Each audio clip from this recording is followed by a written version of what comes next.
Hello, everybody. Today it's Wednesday, the 9th November 2022, and I'm Dorte X from PILA PHARMA, where I'm the CEO and also the founder. We are in the middle of a signing period for our new shares issue, and on that occasion, I have turned to the video possibility to share with you some of the persons that are related to PILA. Today, I have the pleasure of having with me Hans Quiding. And Hans, you joined us officially after New Year and became project director for new projects.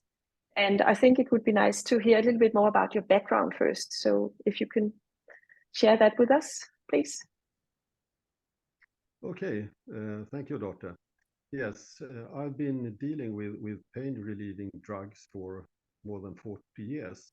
And my background is that I took my PhD within clinical pharmacology at the Karolinska Institute. And since then, and also a little earlier, I've been working at AstraZeneca with different pain relieving drugs, starting with the development of Citodon and product developments on Alvedon as well.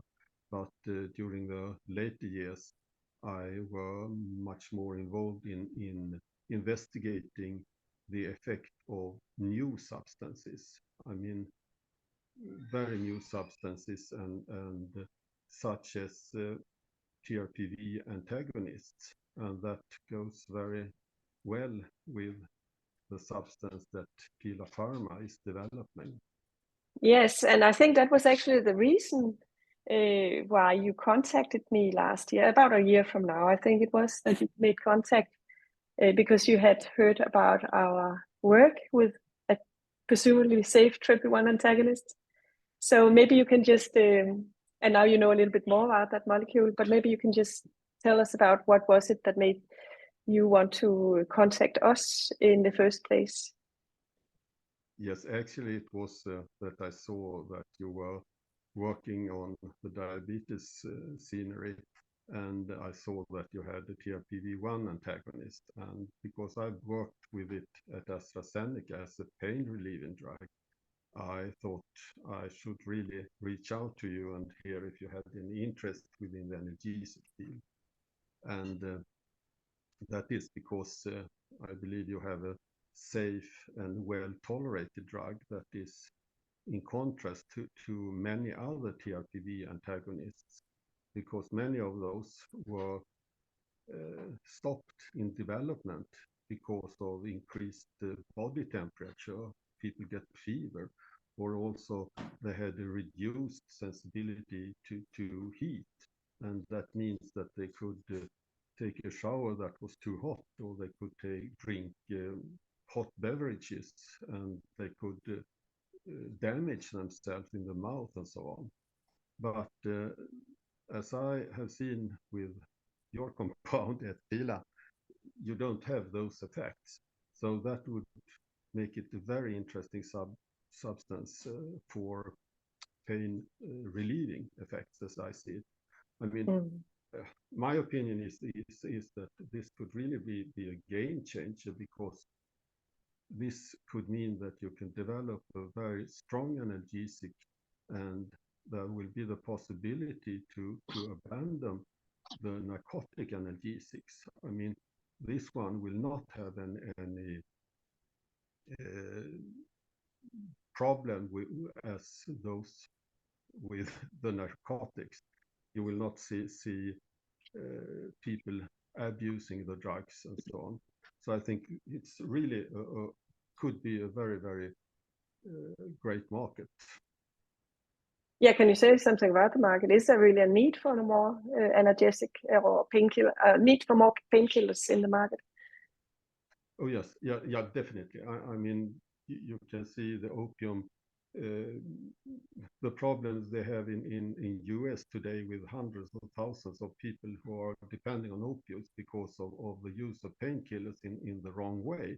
And also we have seen the same things here in Sweden, and you have people using these as well, to use them as recreational use, but with some very bad results, really. And I believe that you could you could diminish the use of these substances by replacing them with substances and by use the TRPV antagonists. So I think that there's a really big need. And market. Thereby. Yeah, I mean, yes. Okay. The market in total, it's ridiculous if you look at the total market on the world. That is, I think it's about 500 billion. No, let's see. Yeah, it's well, I must think a little. I think you have.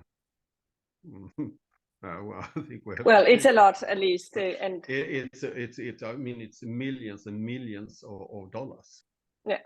So if we had, so we have just started scratching on the pain area, and what actually made your entry into PILA quite nice, I think, is I was thinking about, and I had just signed a contract with a CRO to seek for this orphan drug status of our molecule to treat a painful condition, but in a small group of patients with a rare disease called erythromelalgia.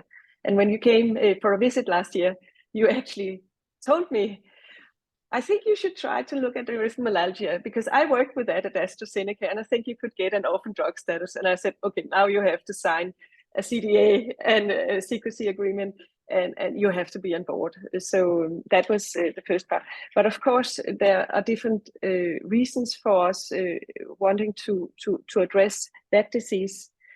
First of all, I think it's a terrible disease. Actually, patients are writing to me to hear more about the project. So that's really good to hear, or not good that they have a troublesome life, but I hope that we can come up with something that can make their every day better when we have gone through clinical development.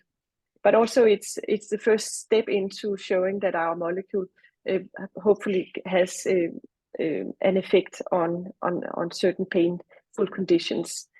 And we have a little bit of data from rats, I think a preclinical study, but we still have to go, because our molecule has not been developed in the area of pain at all. But maybe you can say something about the TRPV1 receptor, or the chili receptor. That is a pain target. And I think the professor who cloned the receptor back in the last century, he last year got the Nobel Prize for that discovery. So can you just say a little bit about that receptor and what the role of that receptor is thought to be in pain?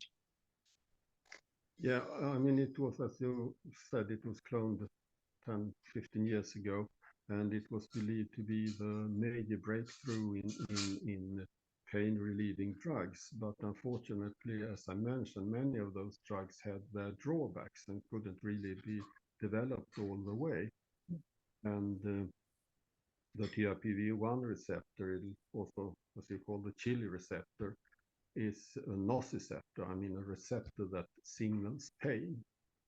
And it is also involved in if you take any spicy food and you feel this hot feeling in the mouth, that is actually the TRPV1 that are signaling that sense. Yeah, and it's related to also inflammation, right? Because if you eat chili, that's stimulating the receptor, and what we want is to block it, actually. But if you stimulate, then you start some local inflammation that makes it, warm and hot, and you may swell and become red and so on.